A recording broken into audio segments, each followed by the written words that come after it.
नमस्कार, आप देख रहे हैं संसद टीवी। आपके साथ मैं हूं पराक्रम सिंह शेखावत। टॉप न्यूज में होंगी देश दुनिया की तमाम बड़ी खबरें, बताएंगे आपको बिजनेस और खेल जगत से जुड़े समाचार भी। तो आइए शुरुआत करते हैं टॉप न्यूज की सुर्खियों के साथ। संयुक्त राष्ट्र महासभा में भारत का पाकिस्तान को करारा जवाब। कहा, जम्मू कश्मीर का पूरा क्षेत्र भारत का अभिन्न अंग है और हमेशा रहेगा। कर्नाटक के हिजाब विवाद में सुप्रीम कोर्ट आज सुना सकता है फैसला। स्कूल में हिजाब बैन सही या गलत, इस पर शीर्ष न्यायालय को लेना है निर्णय। मामले को सुन रहे जस्टिस हेमंत गुप्ता 16 अक्टूबर को हो रहे हैं सेवानिवृत्त। प्रधानमंत्री नरेंद्र मोदी आज हिमाचल प्रदेश के दौरे पर ऊना रेलवे स्टेशन से वंदे भारत एक्सप्रेस को दिखाएंगे हरी झंडी। बल्क ड्रग पार्क की भी रखेंगे आधारशिला। अंतर्राष्ट्रीय मुद्रा कोष के उपनिदेशक और वरिष्ठ अर्थशास्त्री पियरे ओलिवर का बयान, डिजिटाइजेशन बना भारतीय अर्थव्यवस्था के लिए गेम चेंजर। भारतीय अर्थव्यवस्था के प्रदर्शन को बताया सराहनीय। विश्व वन्य जीवन कोष की चौंकाने वाली रिपोर्ट, दुनिया भर में वन्य जीवों की आबादी 69% गिरने का दावा। लैटिन अमेरिका और कैरिबियाई क्षेत्रों में सबसे ज्यादा 94% की गिरावट को बताया चिंताजनक। और अब खबरें विस्तार से।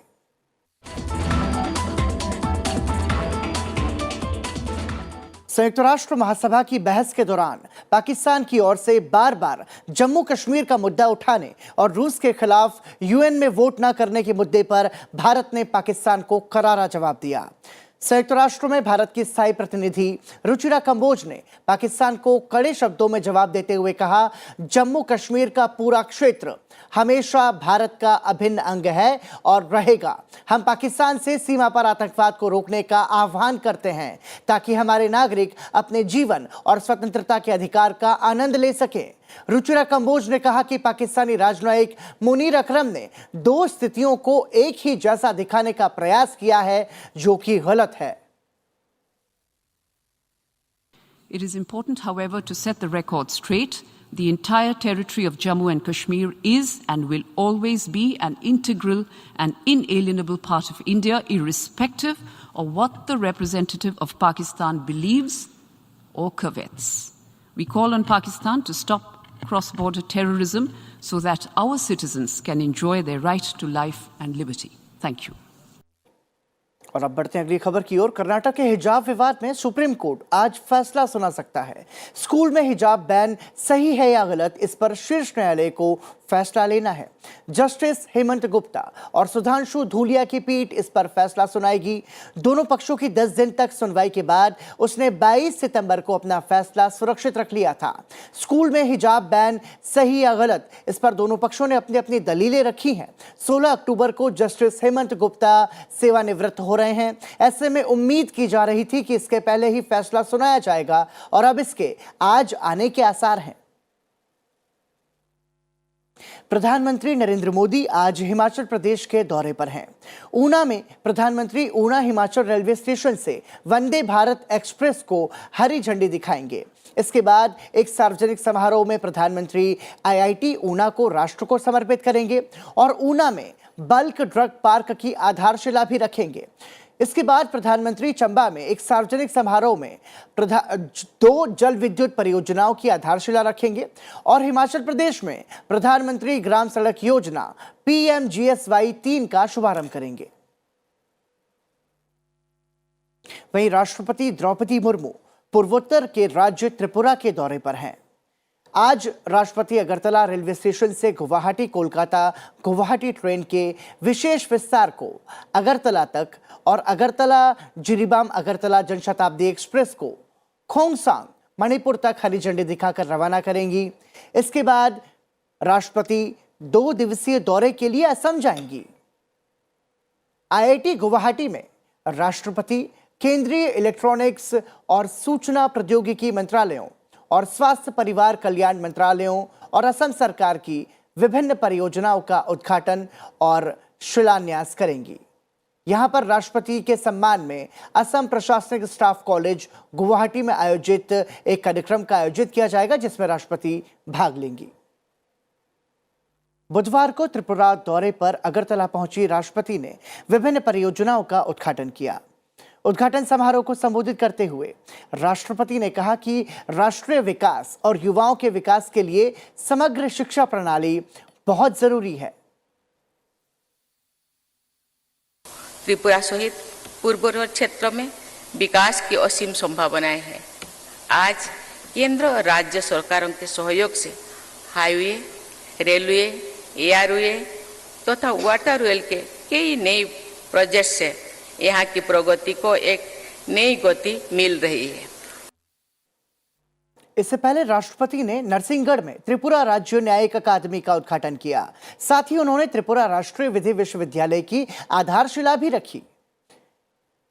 राष्ट्रपति द्रौपदी मुर्मू ने अगरतला के दुर्गाबाड़ी चाय बागान की महिला चाय श्रमिकों से भी मुलाकात की और उनसे बातचीत की। साथ ही राष्ट्रपति द्रौपदी मुर्मू ने अगरतला में अल्बर्ट एक्का युद्ध स्मारक का दौरा किया और 1971 के बाद बांग्लादेश मुक्ति युद्ध के दौरान कर्तव्य की पंक्ति में सर्वोच्च बलिदान देने वाले बहादुर सैनिकों को श्रद्धांजलि दी।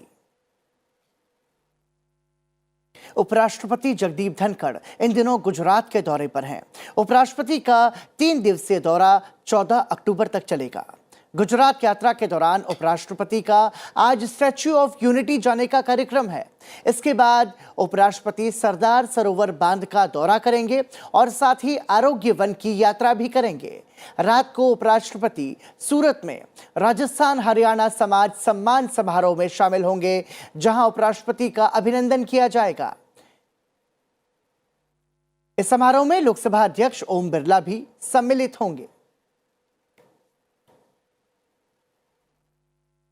सुप्रीम कोर्ट ने बुधवार को केंद्र सरकार से पूजा स्थल विशेष प्रावधान अधिनियम 1991 के कुछ प्रावधानों की वैधता को चुनौती देने वाली याचिकाओं पर अपना सटीक रुख पेश करने को कहा और पूछा कि इस मामले में जवाब दाखिल करने में कितना समय लगेगा। मुख्य न्यायाधीश यू ललित की अध्यक्षता वाली पीठ ने केंद्र का प्रतिनिधित्व कर रहे सॉलिसिटर जनरल तुषार मेहता से पूछा है कि इस पर केंद्र सरकार का रुख क्या है। पीठ ने जवाब दाखिल करने का वक्त भी तय करने को कहा है। याचिकाकर्ताओं में से एक का प्रतिनिधित्व करने वाले वरिष्ठ अधिवक्ता राकेश द्विवेदी ने सुनवाई के दौरान कहा कि पूजा कानून बिना बहस के पारित किया गया था, जबकि इस मामले में राष्ट्रीय महत्व के प्रश्न शामिल थे। पीठ ने कहा कि जब किसी कानून की वैधता को चुनौती दी जाती है तो केंद्र की प्रतिक्रिया प्रासंगिक होती है। ब्रिटेन में भारतीय उच्चायुक्त विक्रम दुरईस्वामी ने बुधवार को ब्रिटेन की यात्रियों को भारतीय वीजा मिलने में आने वाली कठिनाइयों पर ध्यान देते हुए वीजा क्षमता बढ़ाने के लिए उठाए गए कदमों की जानकारी दी। ब्रिटेन में भारतीय उच्चायुक्त विक्रम दुरईस्वामी ने इसको लेकर के यात्रियों द्वारा भारतीय वीजा प्राप्त करने की कठिनाइयों की रूपरेखा को स्पष्ट करने की बात कही। We're opening a new visa application center in Glasgow by early next week. We will be opening a new one in central London, hopefully by the end of the month. Work is underway on that one. And we are increasing our capacity at our existing centers, including to handle and receive applications on Saturdays and on afternoons of weekdays as well. So people will be able to come in and give their paperwork early or later in the afternoon according to their convenience. वहीं चीन में पढ़ने वाले भारतीय छात्रों के लिए भी एक अच्छी खबर है। 1300 से अधिक भारतीय विद्यार्थियों को चीन के विश्वविद्यालयों और कॉलेजेस में पढ़ाई जारी रखने के लिए वीजा मिलेगा। ये जानकारी चीन के विदेश मंत्रालय ने दी है। चीन में एशिया मामलों के महानिदेशक लियू जिनसांग ने चीन में भारतीय राजदूत प्रदीप रावत को चीन के इस फैसले से अवगत करा दिया है। चीन के विदेश मंत्रालय ने कहा है कि दोनों शीर्ष अधिकारियों ने द्विपक्षीय संबंधों और आपसी हित के मुद्दों पर भी विचारों को आदान प्रदान किया। आपको बता दें कि चीन ने साल 2020 में कोविड प्रतिबंधों के कारण दोनों देशों के बीच सीधी उड़ान पर रोक लगा दी थी, जिससे हजारों भारतीय विद्यार्थियों के साथ साथ चीन में काम करने वाले भारतीयों के लिए सीधी उड़ानों का स्थगित होना एक बड़ी समस्या बन गया था। चीन ने लगभग 3 साल बाद वीजा प्रतिबंध हटा लेने का फैसला लिया। बुधवार को प्रधानमंत्री नरेंद्र मोदी की अध्यक्षता में हुई केंद्रीय मंत्रिमंडल की बैठक में कई महत्वपूर्ण फैसले लिए गए। मंत्रिमंडल ने अगले 4 वर्षों के लिए पूर्वोत्तर क्षेत्र के लिए प्रधानमंत्री विकास पहल यानी पीएम डिवाइन योजना को मंजूरी दी है। इस योजना का खर्च 100% केंद्र सरकार वहन करेगी और पूर्वोत्तर क्षेत्र के विकास मंत्रालय की ओर कार्यान्वित की जाएगी। केंद्रीय मंत्रिमंडल ने गुजरात में टूना टेकरा दीनदयाल बंदरगाह पर कंटेनर टर्मिनल विकसित करने की परियोजना को भी मंजूरी दी है। इस परियोजना का विकास सार्वजनिक निजी भागीदारी के तहत किया जाएगा। एक बड़ा निर्णय लिया गया है ताकि पीपीपी मोड के अंतर्गत बिल्ड ऑपरेट ट्रांसफर के मोड पर दीनदयाल उपाध्याय पोर्ट पर कंटेनर टर्मिनल बने जो टूना टेकरा में है और साथ ही साथ मल्टीपर्पस कार्गो का भी वहां पे डेवलपमेंट हो। ये 2 निर्णय वहां पर लिए गए।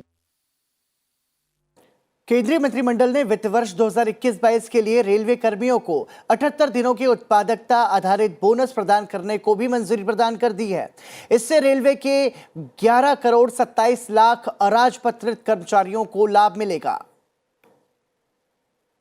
वहीं केंद्रीय मंत्रिमंडल ने बहुराज्य सहकारी समिति अधिनियम में संशोधन को भी मंजूरी दी है।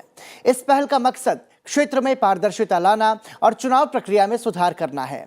विधेयक में सहकारी चुनाव प्राधिकरण, सहकारी सूचना अधिकारी और सहकारी लोकपाल की स्थापना का प्रावधान शामिल है। केंद्र सरकार ने सार्वजनिक क्षेत्र की पेट्रोलियम कंपनियों को रसोई गैस एलपीजी के घाटे की भरपाई के लिए 22,000 करोड़ रुपए का एक मुश्त अनुदान देने का फैसला भी लिया है। ये आईओसी, बीपीसीएल और एचपीसीएल को एक मुश्त अनुदान के रूप में मिलेगा। और आइए अब एक नजर डालते हैं कुछ बड़ी और महत्वपूर्ण खबरों पर फटाफट में। खबरों में राज्यसभा के उपसभापति हरिवंश ने सांसद अपराजिता सारंगी को आईपीओ की कार्यकारी समिति का सदस्य चुने जाने पर बधाई दी है और इसे भारत के लिए एक बड़ी उपलब्धि बताया। वहीं लोकसभा अध्यक्ष ओम बिरला ने भी सांसद अपराजिता सारंगी को आईपीओ की कार्यकारी समिति का सदस्य चुने जाने के लिए शुभकामनाएं और बधाई दी हैं। राज्यसभा उपसभापति रवांडा में इस वक्त हैं 6 सदस्यीय संसदीय दल के साथ अंतर संसदीय संघ यानी आईपीओ की 145वीं बैठक में हिस्सा ले रहे हैं।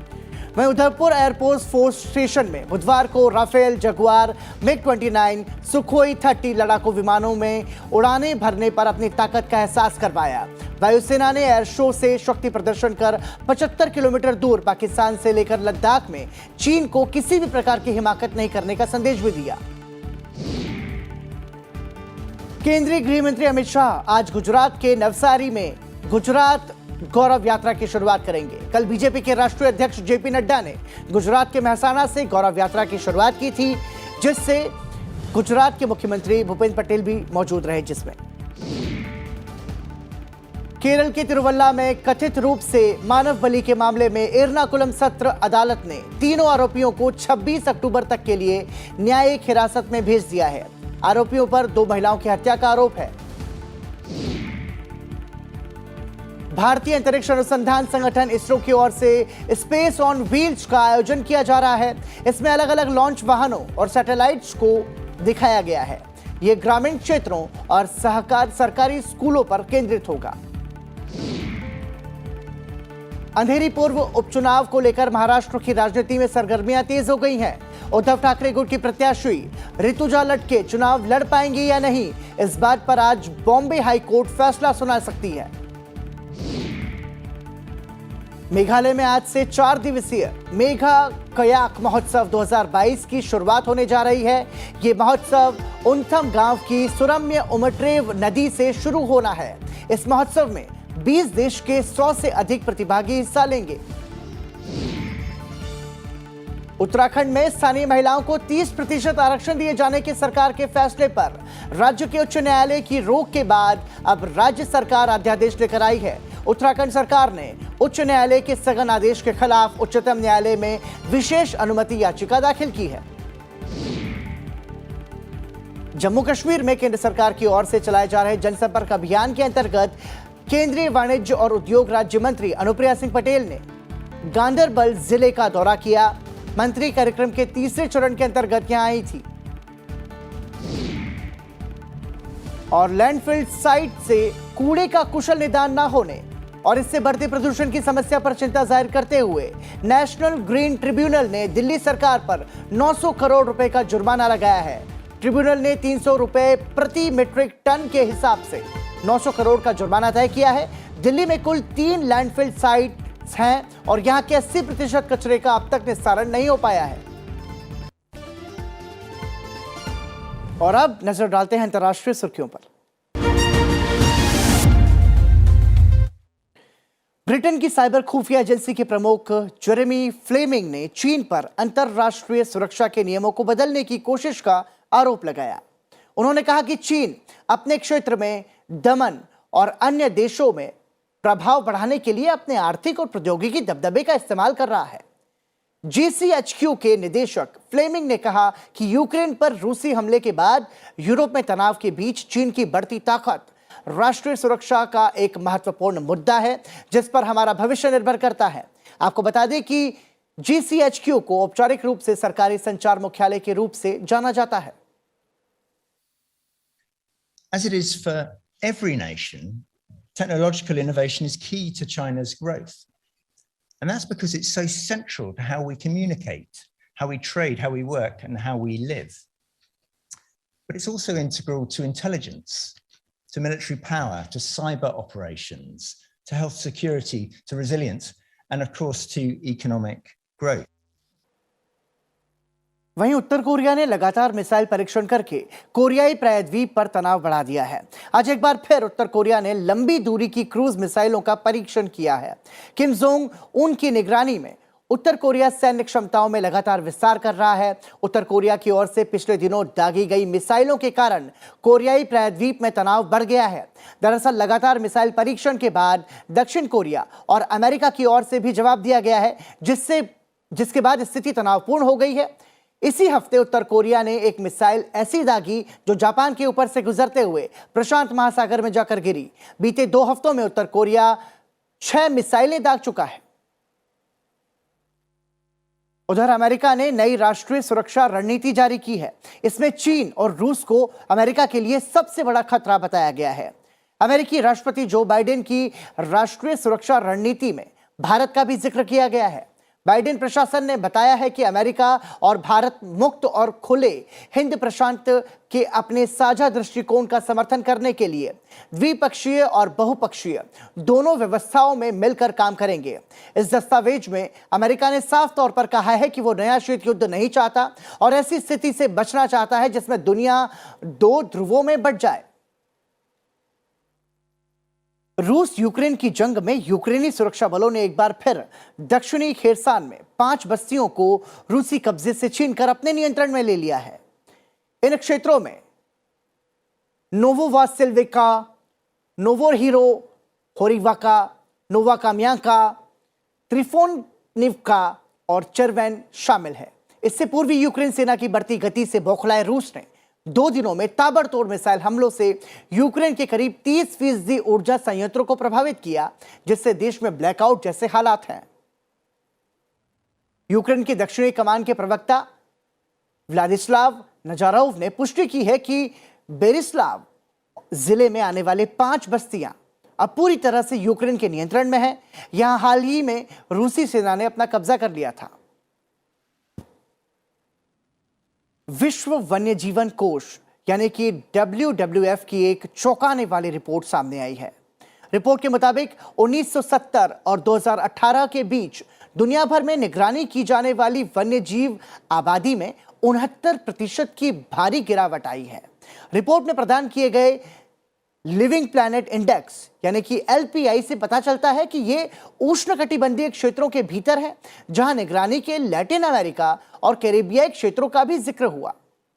रिपोर्ट के मुताबिक लैटिन अमेरिका और कैरिबियाई क्षेत्रों में विश्व स्तर पर निगरानी की गई वन्य जीव आबादी में सबसे बड़ी गिरावट देखी गई है। इस अवधि के दौरान औसतन 94% की गिरावट देखी गई है। उधर मध्य वेनेजुएला में एक भीषण भूस्खलन के कारण मरने वाले लोगों की संख्या बढ़कर 43 हो गई है। मौके पर कार्यरत राहत और बचाव दल के अधिकारियों ने अभी तक कम से कम 43 लोगों की मौत की पुष्टि की है। उन्होंने मृतक संख्या और बढ़ने की आशंका जताई है क्योंकि अभी वे 56 लोग अभी भी लापता हैं। आपको बता दें कि लास तेजरियास में भूस्खलन के कारण 300 से अधिक मकान, 15 कारोबारी प्रतिष्ठान और एक स्कूल तबाह हो गया। लास तेजरियास में कई पहाड़ी इलाकों में तूफान जुलिया के कारण मूसलाधार बारिश हुई, जिससे कि बाढ़ की स्थिति बनी और मिट्टी धंस गई। गूगल ने अपने ऐप स्टोर के लिए डोनाल्ड ट्रंप के सोशल मीडिया प्लेटफॉर्म को मंजूरी दे दी है। गूगल ने कहा है कि Trump media and technology group के ऐप ट्रुथ सोशल को जल्द ही प्ले स्टोर पर उपलब्ध कराया जाएगा। इससे पहले सितंबर में गूगल ने ट्रंप के social media platform truth social app को प्रतिबंधित कर दिया था। ट्रुथ सोशल ऐप को फरवरी में एप्पल ऐप स्टोर में संयुक्त राज्य अमेरिका में लॉन्च किया गया था। वहीं गूगल के एक प्रवक्ता ने कहा है कि कंपनी ने 19 अगस्त को ट्रुथ सोशल को इन्फॉर्म कर दिया था कि उनके ऐप ने प्ले पॉलिसी का उल्लंघन किया है और प्लेटफॉर्म पर ऑफर किए जाने वाले यूजर जनरेटेड कंटेंट को मॉडरेट करने के लिए प्रभावी सिस्टम की जरूरत है। अंतरिक्ष पर्यटक डेनिस टीटो ने अपनी पत्नी अकीको के साथ भविष्य में चंद्रमा के चारों ओर स्पेसएक्स मिशन पर उड़ान भरने की योजना बनाई है। आपको बता दें कि अमेरिकी उद्यमी डेनिस टीटो ने 2001 में अपनी स्वयं की अंतरिक्ष यात्रा के लिए भुगतान किया था और ऐसा करने वाले वो पहले व्यक्ति बने थे। और अंतर्राष्ट्रीय खबरों के बाद अब नजर डालते हैं आर्थिक जगत से जुड़ी खबरों पर।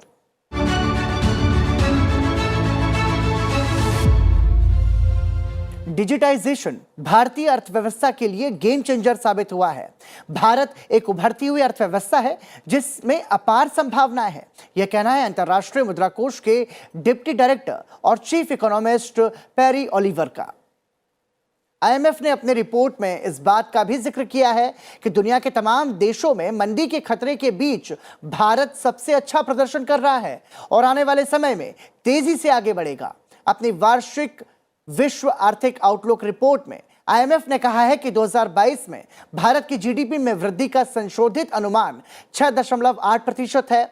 इस तरह जुलाई महीने के पूर्वानुमान में 0.6% अंक की कटौती की गई है। वैश्विक इकाई का अनुमान 2021 में 6.0% से 2022 में 3.2% और 2023 में 2.7% रहने का है।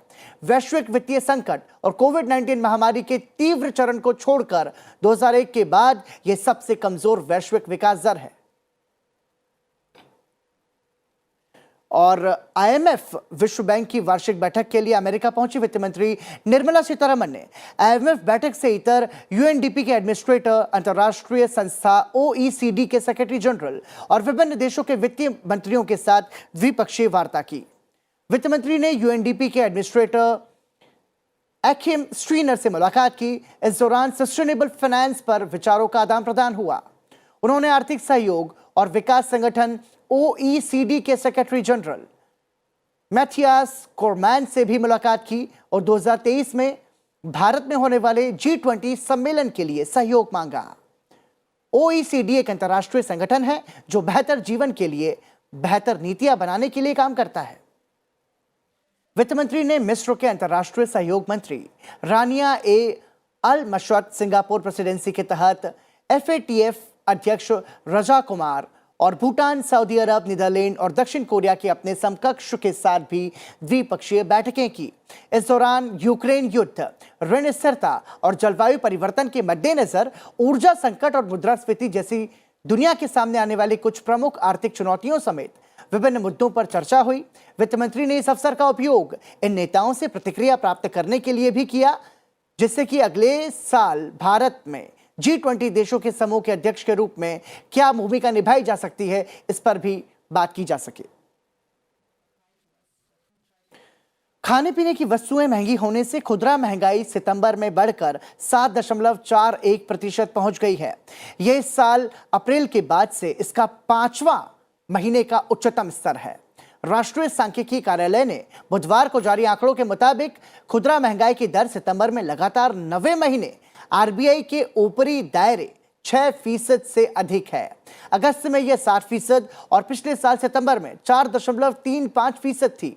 खाद्य वस्तुओं की महंगाई सितंबर में 8.60% पहुंच गई, जो कि अगस्त में 7.62% रही थी।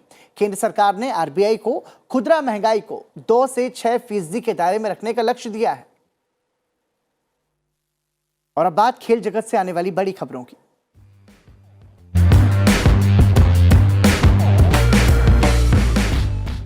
बांग्लादेश में चल रहे एशिया कप 2023 में सेमीफाइनल मुकाबले शुरू हो चुके हैं। महिलाओं के एशिया कप में आज पहला सेमीफाइनल मुकाबला भारत और थाईलैंड की महिलाओं के बीच खेला जा रहा है। दोनों टीमों के बीच ये मुकाबला सुबह 8:30 बजे शुरू हो चुका है।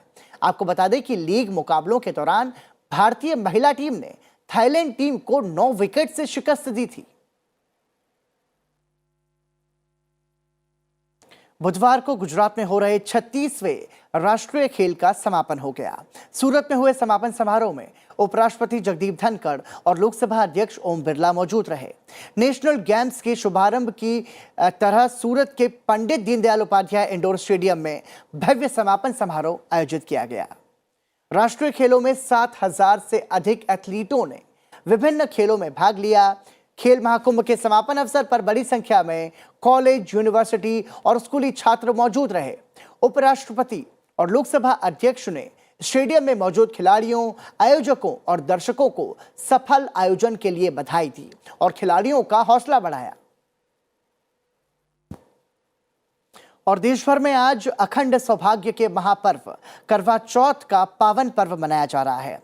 इस व्रत का हिंदू धर्म में अधिक महत्व है। धार्मिक मान्यताओं के अनुसार करवा चौथ व्रत निर्जला रखा जाता है। इस व्रत में पानी का सेवन भी नहीं किया जाता है। रात्रि में चंद्रमा को अर्घ्य देने के बाद ही करवा चौथ व्रत तोड़ा जाता है। और इस साल करवा चौथ में शुभ संयोग बन रहा है। करवा चौथ का चांद इस साल रोहिणी नक्षत्र में निकलेगा। रोहिणी नक्षत्र को अत्यंत ही शुभ और फलदायी माना जाता है। इसी के साथ टॉप न्यूज में फिलहाल इतना ही, लेकिन आपको छोड़े जाते हैं आज के दिन यानी कि 13 अक्टूबर के दिन से जुड़े इतिहास के साथ। आप देखते रहिए सनसेट टीवी। नमस्कार। 13 अक्टूबर साल 1911 को मार्गरेट एलिजाबेथ नोबल का निधन हुआ। वे भगनी निवेदिता के नाम से प्रसिद्ध रहीं। उनकी उम्र महज 43 वर्ष की थी। भगनी निवेदिता स्वामी विवेकानंद की शिष्या थीं। स्वामी विवेकानंद के आकर्षक व्यक्तित्व, निरहंकारी स्वभाव और भाषण शैली से वे अत्यधिक प्रभावित हुईं, जिसके बाद उन्होंने स्वामी जी को अपना आध्यात्मिक गुरु बना लिया और साथ ही भारत देश को अपनी कर्म भूमि भी बनाई। उन्हें उनके गुरु स्वामी विवेकानंद ने सिस्टर निवेदिता का नाम दिया। सिस्टर निवेदिता ने भारत में स्वामी विवेकानंद के विचारों के प्रसार के लिए अपना पूरा जीवन समर्पित कर दिया। 13 अक्टूबर साल 1999 को पूर्व प्रधानमंत्री और भारत रत्न अटल बिहारी वाजपेयी ने तीसरी बार भारत के प्रधानमंत्री का पद ग्रहण किया। अटल बिहारी वाजपेयी को भारत के सर्वाधिक करिश्माई नेताओं में से एक माना जाता है। इससे पहले वाजपेयी 1996 और 1998 में 2 बार प्रधानमंत्री का पद ग्रहण कर चुके थे। हिंदी भाषा से लगाव और भारतीय होने पर गर्व करने वाले वाजपेयी ने 1977 में संयुक्त राष्ट्र संघ में अपना पहला भाषण हिंदी में दिया था। यह पहला मौका था जब यूएन जैसे अंतर्राष्ट्रीय मंच पर भारत और हिंदी भाषा का मान बढ़ा था।